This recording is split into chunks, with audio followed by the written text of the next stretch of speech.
How to swap coins on Trust Wallet. So if you want to swap coins on your Trust Wallet, then what you need to do is first you just need simply open up your Trust Wallet application. After that, make sure to log into your account.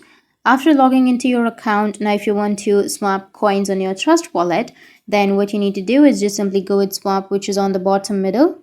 After tapping on it, it will take you to this kind of interface. Now you just need to simply go with the first one and select any coin that you would like to use to swap. I'll just simply go with Bitcoin. And on the second one, you need to select the network in which you would like to swap. Now after selecting, you can just simply go with your coins.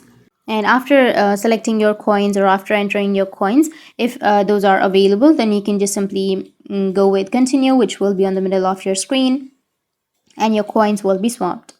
So that's how you can swap coins on your Trust Wallet. And if you have any questions, feel free to comment below. Thanks for watching.